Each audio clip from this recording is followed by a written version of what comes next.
Yeah, g'day folks. It's amazing what 4 weeks can do to a garden that's not maintained. As I said in my previous video, I manicured the whole garden, which is about an acre's worth of fruit trees and so forth, and then left with my daughters to go overseas to Asia, and we've been gone for about 32 days. And as you saw in the last video, um, uh, it was pretty overgrown and quite wild. It's just amazing, if we weren't here, how much change, especially in spring and summer, occurs in the garden. Uh, so I went around, tried to mow the lawns with the ride on. That broke a belt, so I was up the creek without a paddle for a day or two, trying to get that fixed. Luckily for John Deere, great company, came down to the house and did some maintenance on the ride on. Now I cut the grass. That made a little bit of a difference, but around most of the fruit trees, the couch grass just basically overtook. There was a lot of uh, different types of weeds that were growing where the irrigation system is, so I couldn't mow over that. So I had to do that all by hand. The last of things wouldn't even pull out. That's how hard and how deep the roots went in.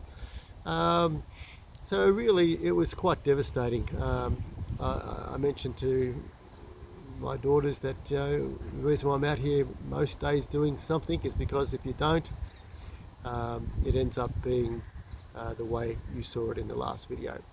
So it's taken 3 to 4 days to go around and do all the things that I need to do, and it's made a big difference. So sit back, enjoy, and I'll show you the results. Yeah, this is the classic example of having to weed around in each individual tree. There's an irrigation pipe around that tree. On this one, I buried it underground, so I was able to mow over the top of that, although the mound was a bit hard to do. But if you have a look at this one over here, you can see that the irrigation pipe is above ground, and that was basically full of weeds and almost impossible to dig out entirely. Now I could have sprayed it, I guess, with some vinegar and stuff, but I pulled it out as much as I could with my hands and clean it up nicely. But I'm thinking that I may dig a trench around where the pipe is, and maybe even bury the irrigation pipe underground. So in the future, if I need to mow over it, I can mow over it. And even if there's grass there on top, it won't matter too much. But the pipe does get caught if you ride over it with the mower. So that's something to think about. What do you think? Leave a comment if you think that's a great idea. So I'm going to go around. This is the locust, same thing. I would like to mulch these as well. Without mulch, it dries out like concrete. So now that they're cleaned up, and once I bury the irrigation pipe, I may go and get a trailer load of quality mulch and mulch over the top. So yeah, on these couple of examples here, the plum tree and the apple tree over there, I just used some grass clippings as mulch, just to see what that would look like. And of course, underneath that mulch, it's quite damp, so definitely need to do some mulching before the real heat starts up. The apple tree, this one doesn't have any sign of codling moth, but the ones down the back have got heaps. Now I'm just thinking that maybe because this was moved from its original location, so there wouldn't have been codling moth in the ground. and maybe that's why it survived. Moving on to the pomegranates, these ones were relocated too, but are all full of leaf and definitely a lot of flowers starting to form, and I think it looks really nice. There was a big tree here before and I've cut that down as well, so this area's opened up a bit, and no longer will we get the shadows from that massive tree, and the pomegranates, the citrus, will fill the space quite nicely. Here's another one in the corner here with flowers, doing well. Although the grafts that I did during winter on this seed locust didn't take, where I pruned it, it has shot out some new growth, which I'm really happy about because it was a bit tall and lanky, and I'm trying to lower it down to the ground a little bit more than having all the fruit up really high, and it's come up really nicely. I dug around it yesterday, and yeah, the roots have doubled in size since planting it here, so I think it's enjoying its position. Yeah, the almond tree has spread out nicely. It's not as upright as it was when I first planted it, so I quite like the shape. The trunk's getting, or the trunk is actually doubled in diameter, so that is always a good sign.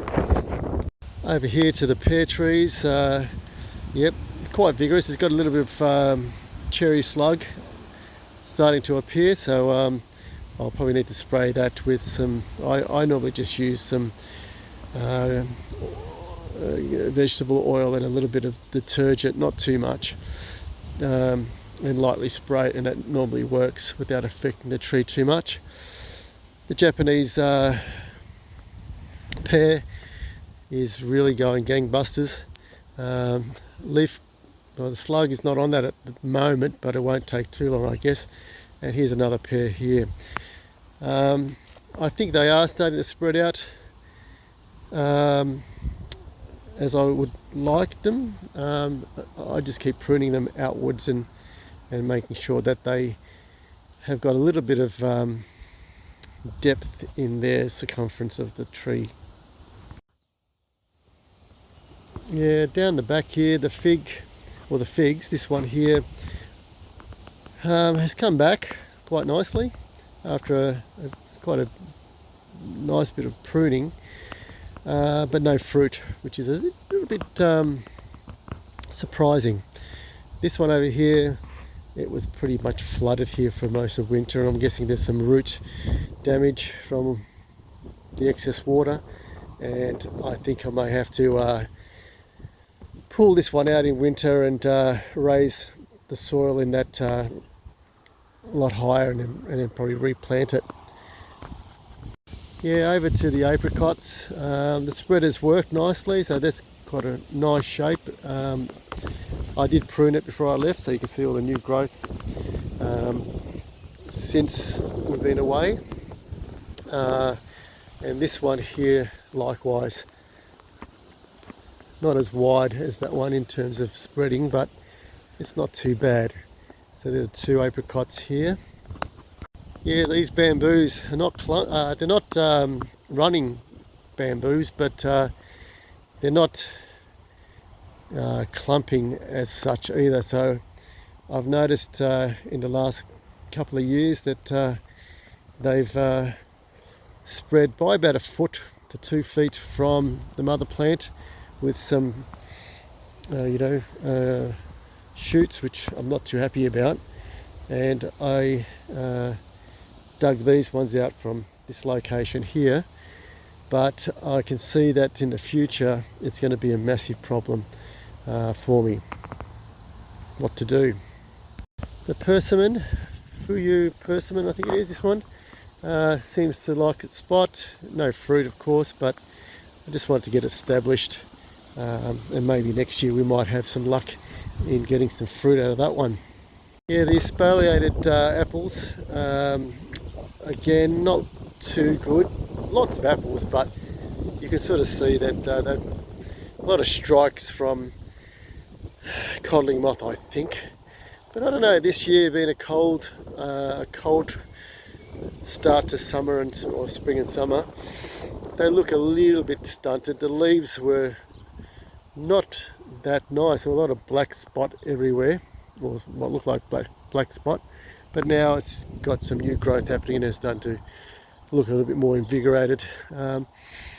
Again, it might be one of those years again where I won't harvest too many apples from these ones until I put the cord that goes over the top and then net them. Over here, planted the citrus. I thought it might struggle, but it seems to like its full exposure to the sun. It may be a little bit too close to this spalliated apple, but I guess I'll keep it trimmed. Over this way, pomegranate has come to life in the corner here. Over the fence into the pen, you can see that the olive trees have survived their transplant as well, and putting on some new growth. I did put a grapevine just there, and I'm hoping to cover that entire fence with this grape, and it should be easy to net it by just putting the net over the fence from one side to the other side, and I think that would keep the grapes away from the birds, which was really nice. Actually, even though this is not going to stay here, this quince that I planted just because I needed to plant in the ground has actually formed a quince on it. So again, amazing. What you don't expect usually comes, and what you expect doesn't happen. So I'll walk around and just have a quick look at the way it's looking. Yeah, so from the previous video to this one, you can see the massive difference of the garden once you spend a few days trying to get it back to normal. So I'll go over to the citruses over there in the pots. Here we go, there's a flower on this pomegranate, so doing okay. The lemons a little bit yellow. I have fed it, but yeah, but this one here, the lemons are actually growing quite nicely, and it's got new flowers, and looks like it's enjoyed its new home. Okay, I'm walking over to the barrels and have a look at the vigor and the way these lemons are shaping. I didn't put as many marigolds in the barrels this year, just a couple, but yeah, it's gone from yellow old leaves to nice new green vigorous leaves. This one's the same. I think it's enjoying its little corner here, but only a couple of fruit on that. Over to the mandarins. This was overgrown with weeds. I've put a couple of marigolds in these ones too, but they're doing much better. And of course the kumquat was inundated with weeds as well, and these garlics probably need to be taken out soon. I'll put a tomato here and a tomato plant there just to see how they may grow in those locations. This particular apple tree has got two grafts and the mother plant, which is the Granny Smith. So you can see this variety here, which is an arcane, I think it is. This one is the Granny Smith, and the one on this side might be a snow apple, I'm not too sure, but yeah, I quite like the shape of this one. It's starting to fan out sideways or 45-degree out Don't want it too tall, probably maybe one more foot above this one, and I'll keep it at that length for most of its life, I guess. This one's another one that's got 3 different types of apples, and again you can see that that's given, and the one over there is given, but this one hasn't. Oh no, has. There's one here. There you go. There's one right there. So we'll get to see what this variety is, hopefully. And again, the shape of this tree, I think I'll leave it to maybe another foot or so high, and then just keep it at this size. Having so many apple trees, there's no need to have a massive sized tree. Over here, Golden Delicious and a Crispy Crunch. Now this one is what's the word I'm looking for? An extra. But the 3 in a row here are pretty much extras. They shouldn't really be so close to the shed or to the fortress. But for now, depending on how I prune them, I think they'll be fine. And here's another one. You can see that it's spreading out. It was upright. It's now a nice open vase shaped tree. It's got 3 different varieties. Again, like I said, the leaves over the time I was away were not looking too healthy, but as the weather's warmed up a bit, they're dropping off, and new leaves are forming. Yeah, this is another pomegranate that I had. This is a wonderful. So I've got 3 or 4 varieties of different types of pomegranates, and this one also was moved this year, or early this year, and you can see that there is a lot of fruit forming, or flowers anyway, and it gets all day sun, good drainage, and I think it's enjoying its position as well. So we'll head back to the fortress and go and have a look inside there as well. The mulberries, and like I said, it's looking back to normal. I feel a lot more at ease with the way it is at the moment. It was quite stressful actually coming back to a jungle. Rightio, I'm in the fruit fortress at the moment. Whilst being away, this is probably the part of the garden that has the least amount of problems, which is great.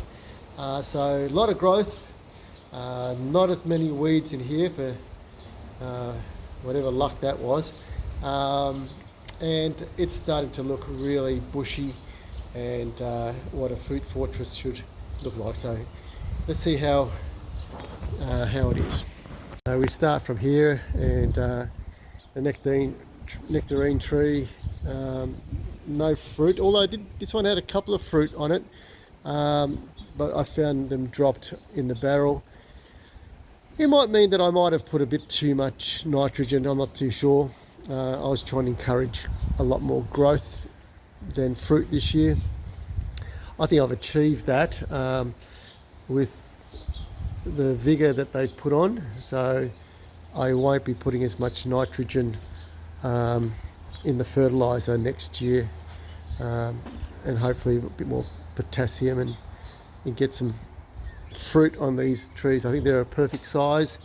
You can sort of see that it's probably 2 feet away from the roof line, and that overall is around, well, from the ground it's 3.5 meters, but from the barrel about close to 3 meters to the top there, and I think that's enough. I mean, even we have fruit up the top there, because the birds don't come in here, we should be able to still harvest them. This apricot tree, the grafts have taken. You can see there's a graft right there. I might pull this one. Oh no, I might leave it. And it's starting to shape up nicely as well, even though initially it wasn't looking too good in its shape.